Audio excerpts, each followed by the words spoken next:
이 이야기를 들으면 어떤 생각이 드시나요? 아니, 요즘 다들 월배당 ETF가 은퇴자 필수템이라고 하는데 왜 안 했다는 거지? 하고 의아해질 겁니다. 실제로 많은 5060대가 이 문제 앞에서 고민합니다. 퇴직금이라는 건 평생의 노동 대가이자 마지막 안전망이잖아요. 그래서 누구나 이 돈을 어디다 넣어야 안전하게 또 꾸준히 쓸 수 있을까? 라는 질문에 밤잠을 설칩니다. 김 부장도 똑같았습니다. 60세로 정년 퇴직하던 날, 통장에 꽂힌 1억을 보고 묘한 기분이 들었대요. 기쁘면서도 막막하고 자유가 생긴 것 같으면서도 두려웠다고요. 친구들도 야, 이제 편하게 월배당 ETF로 한 달에 30, 40씩 받아서 살면 되잖아라고 권했습니다. 처음엔 솔깃했대요. 그런데도 결국 그는 안 한다고 결론 내렸습니다. 왜일까요? 첫 번째 이유는 바로 배당의 달콤함보다 자산이 훼손되는 공포 때문이었습니다. 김 부장은 금융사를 오랫동안 거래하며 나름 공부도 많이 한 편이었대요. ETF 설계 구조를 뜯어보면 매월 배당을 만들어주기 위해서 주식을 일부 팔아서라도 지급해야 하는 상품이 있다는 걸 알게 됐다고 해요. 매달 꼬박꼬박 들어오니까 너무 좋지 않냐는 말이 마케팅 문구로만 보였답니다. 실제로는 내 돈이 조금씩 팔려나가면서 배당이 지급되는 구조도 있다는 걸 깨달았대요. 그가 했던 표현이 인상적이었어요. 매달 용돈 받는 것처럼 편하다는데 알고 보면 내 통장에서 매달 돈 빼서 나한테 주는 거랑 다를 게 없더라고. 이 말이 많은 사람들에게 울림을 줍니다. 사실 ETF 배당 중 일부는 운용 수익이 아니라 자산 매각으로 메꾸기도 하거든요. 그래서 김 부장은 내가 죽을 때까지 버틸 돈을 이렇게 쓰면 80살에 바닥날 것 같았다고 했습니다. 두 번째 이유는 수익률과 리스크의 오해입니다. 주식형 ETF든 리츠든 월배당을 지급하는 상품들은 보통 고배당 주식이나 부동산에 투자합니다. 그런데 김 부장은 2020년대 초반 코로나 장세에서 급락하는 시장을 본 경험이 있대요. 한 번은 지인이 추천한 리츠 상품이 배당 수익률 8%라고 해서 샀는데 1년 새 평가 금액이 20% 빠진 적이 있었답니다. 배당만 보면 좋아 보여도 원금이 빠지면 의미가 없더라고. 그 경험이 너무 뼈아팠대요. 월배당 ETF도 결국 시장 리스크를 그대로 받는 주식형 상품이라는 걸 잊으면 안 된다고 강조했습니다. 세 번째 이유는 심리적 압박이었대요. 퇴직하고 나면 매달 들어오는 현금 흐름이 정말 중요합니다. 그런데 김 부장은 매달 배당이 나오면 아싸, 쓸 돈 생겼다는 생각이 너무 자연스러워지더래요. 사실상 원금 까먹는 걸 인식하지 못한 채 생활비를 넉넉히 쓰게 된다는 거죠. 은퇴하면 돈을 보존하면서 쓰는 게 핵심인데 매달 배당 준다고 하니 마음이 풀어지더라고. 내 성격상 그거 다 쓰다간 큰일 나겠다 싶었지. 그래서 그는 배당보다 차라리 안정적인 채권형 펀드나 현금성 자산 비중을 높였답니다. 생활비는 은행이자나 현금 비중으로 충당하고 주식 투자 비중은 별도로 관리해 손실을 감수할 여유 자금으로만 두었대요. 이런 이야기를 듣다 보면 많은 분이 고개를 끄덕이십니다. 아, 나도 퇴직금 굴릴 때 너무 달콤한 수익률에 눈이 갔는데 구조나 리스크는 깊이 안 봤네. 사실 김 부장 사례는 우리 모두의 거울입니다. 은퇴자금은 내가 돈을 어떻게 불리느냐보다 내가 돈을 어떻게 무너지지 않게 지키느냐가 훨씬 중요하거든요. 제가 전문가 입장에서 한 가지 강조하고 싶은 건 이겁니다. 월배당 ETF 자체가 나쁘다는 뜻이 아닙니다. 누구에게는 맞춤형일 수도 있어요. 그러나 자신의 투자 성향, 생활비 구조, 심리적 소비 습관을 먼저 점검하지 않으면 큰 화를 부를 수 있습니다. 특히 은퇴 후에는 내가 원금 손실을 견딜 수 있는가가 모든 투자 판단의 기준이 되어야 합니다. 많은 분들이 월 30만 원만 들어와도 얼마나 좋아라고 합니다. 맞는 말입니다. 다만 그 돈이 어디서 나오느냐, 내 자산을 얼마나 훼손시키느냐를 따져봐야 합니다. 특히 장기적인 물가 상승, 의료비 지출 증가 같은 은퇴 리스크를 고려하면 월배당 ETF를 과신하기 전에 다음을 꼭 점검해 보세요. 내 생활비 총액과 고정비 구조, 예상 수명과 의료비 플랜, 주식형 자산 비중의 변동성 감내 가능 여부, 원금 훼손이 언제까지 용인 가능한지. 김 부장은 이런 질문들을 끝까지 붙잡고 스스로에게 물었대요. 결국 답은 내 돈이 빨리 줄어드는 구조는 절대 피하자였다고요. 대신 그는 퇴직금 1억을 몇 개의 만기 분산 예금과 채권형 펀드에 나눠서 두고 주식형은 소액만 별도로 관리했습니다. 매달 생활비는 은행 이자와 현금성 자산으로 충당하고요. 심심하지만 그래도 마음이 편하더라. 그가 마지막으로 남긴 이 말이 사실 최고의 조언 아닐까요? 은퇴는 매달 얼마 받느냐의 문제가 아니라 내 돈이 언제까지 살아남느냐의 문제입니다. 그리고 그 정답은 누구에게나 다를 수 있습니다.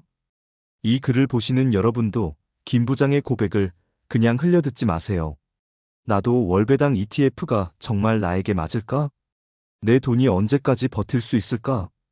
이 질문부터 시작해보세요. 그게 진짜 은퇴 준비의 출발점이니까요. 방금까지는 60세 김 부장의 솔직한 경험담을 중심으로 왜 월배당 ETF를 포기했는가를 감정적으로 공감되도록 이야기했어요.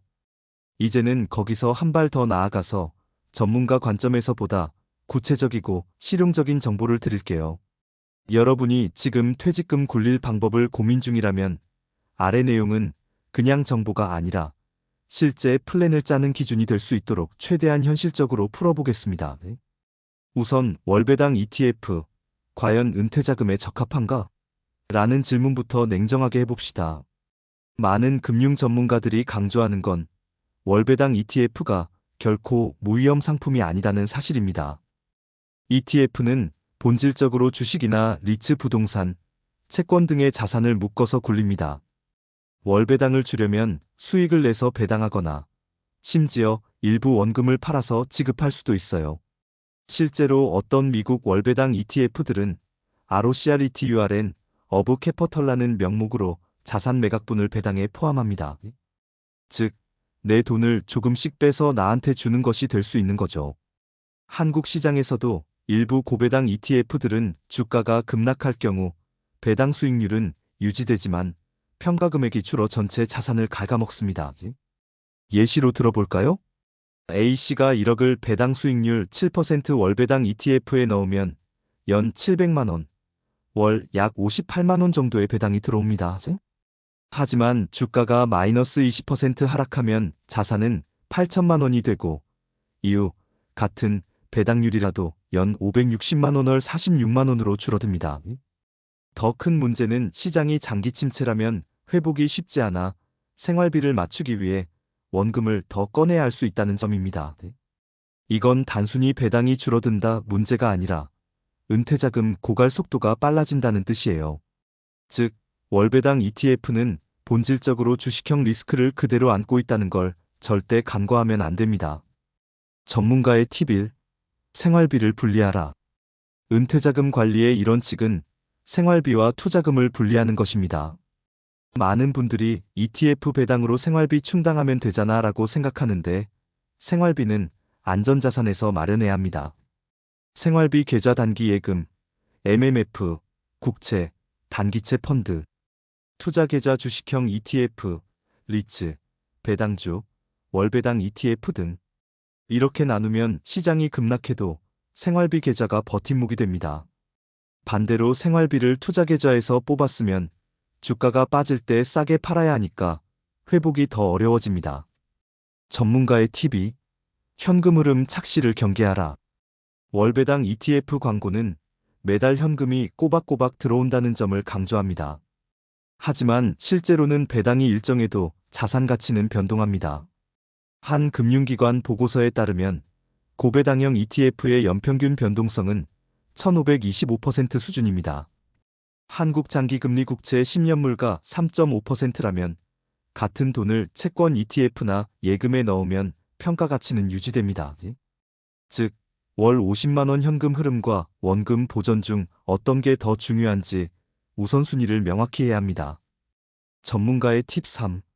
은퇴자금은 시간 분산이 생명이다. 김 부장 사례에서 배울 핵심은 한 방에 결정하지 말라는 겁니다. 퇴직금을 한 번에 ETF에 다 넣어두면 시장이 폭락할 때 리밸런스 여력이 사라집니다. 현실적인 대안으로는 적립식 투자분할 매수를 권합니다. 1억 중 생활비를 3년치 가령 월 250만 원 생활비면 9천만 원을 예금 채권에 넣어두고 나머지 1천만 원을 12개월로 나눠 월배당 ETF나 주식형 ETF를 매수. 이렇게 하면 매입가가 분산되고 시장 변동성 리스크가 줄어듭니다. 전문가의 팁 4. 퇴직 후에도 포트폴리오는 변한다. 많은 분들이 은퇴하면 안 움직이는 게 안전이라 생각합니다. 하지만 의료비, 물가, 가족 지원 등 지출 구조는 수시로 바뀝니다. 전문가들이 권하는 것은 1년에 한 번은 포트폴리오 점검입니다. 시장 상황이 바뀌면 주식 채권 비중도 조정하고 필요하면 월배당 ETF 비중도 줄이거나 늘립니다. 김 부장도 퇴직 직후에는 채권 80%, 주식 20%였는데 물가가 오르자 주식형을 30%로 늘렸다고 하더라고요. 전문가의 팁 5. 심리관리가 곧 자산관리다. 은퇴 후 가장 큰 적은 시장이 아니라 내 마음입니다. 매달 배당이 나오면 있으니까 써야지 하는 심리가 생깁니다. 시장 급락이 오면 빼야 하나? 라는 공포가 생깁니다. 그래서 전문가들은 월배당 ETF를 포함한 위험자산을 생활비 목적이 아니라 여유 자금으로만 두라고 말합니다. 생활비는 안전자산에서 꺼내 쓰고 ETF 배당금은 재투자하거나 계획된 범위에서만 소비. 이게 김 부장이 깨달은 핵심이었어요. 마무리 조언. 월배당 ETF는 나쁜 상품이 아닙니다. 문제는 이게 내 은퇴 계획과 맞느냐입니다. 생활비 안전망이 먼저입니다. 그리고 위험자산은 여유 자금에서만. 내 돈이 언제까지 버틸 수 있나를 먼저 따져보고 그 위에서 상품을 고르세요. 이건 단순한 이론이 아니라 수많은 은퇴자들이 실제로 겪고 깨달은 조언입니다. 김 부장도 이렇게 말했습니다. 내가 ETF를 안 한 이유는 단 하나야. 내 돈이 언제까지 버틸지 계산했더니 답이 나오더라고. 이 말을 오늘 여러분도 꼭 한번 곱씹어 보셨으면 좋겠습니다. 여러분의 퇴직금 1억은 단순한 돈이 아니라 여생을 지탱할 생명줄입니다. 그만큼 신중하고 계획적이고 나에게 맞는 방식으로 굴리시길 진심으로 바랍니다.